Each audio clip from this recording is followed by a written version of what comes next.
And this is just a mechanical technique. There are techniques called the witness, which is cultivating a part of you that notices what's going on.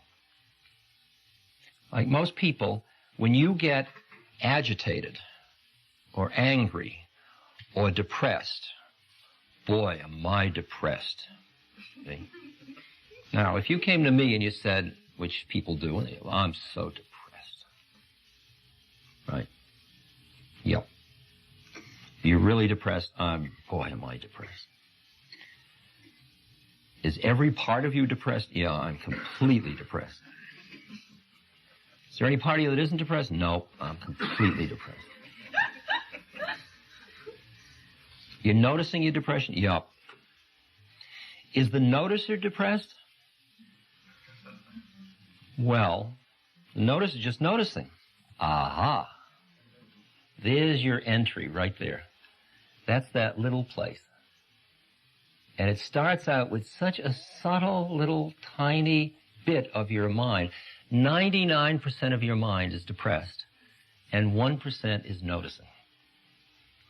It's like clouds in the sky. If you take a frame and frame a cloud a certain way, it looks like you just get a frame of gray.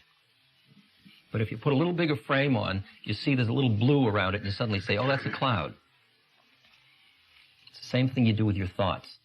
See, the thoughts grab you. Like I go into meditation, and the meditative technique I use, which is so Mickey Mouse, it's absurd, is I follow the breath. This is a Southern Buddhist Theravadan technique. It's ancient. It's an ancient technique. I follow the breath, rising and falling in my abdomen. There's a little muscle that goes up and down when you breathe.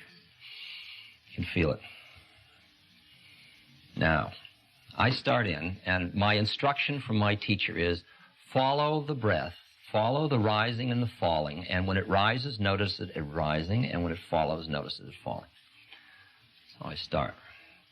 Rising, falling, rising, falling, rising, falling. And the first thing that my mind says is, this is never going to work.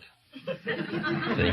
Now, what happened was, you see, my mind came up with a thought and it said, think of me. Psst, psst, this is never going to work. And if you buy into that thought, you say, you're right, this is going to work. Well, thank you very much for the teaching, and you're off, see? If, however, you just agreed that for 20 minutes you'd follow the instruction of the teacher, and he says every time a thought arises, notice that it has arisen, allow it, and then very gently return your awareness back to the rising and falling. So you say, okay, thought, see you later, and you go back to rising, falling, falling. And then a thought comes in. For this I got a PhD.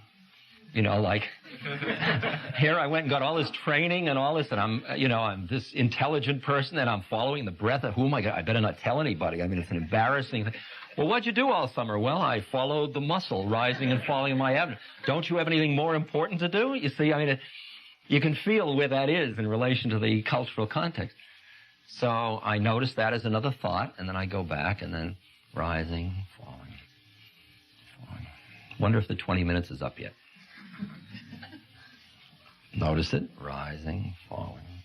Then I'm hungry. Right. My knee hurts. Each one just comes up and it grabs you and says, I'm real, think me. Psst, I'm real, think me. And each time you notice the thought, allow it, and then you go back. The one that really sucks you in is rising, falling, rising. My God, I think it's happening. See? That one really gets you. That takes you every time, you know. And then, oh, yeah, it's happening, you know.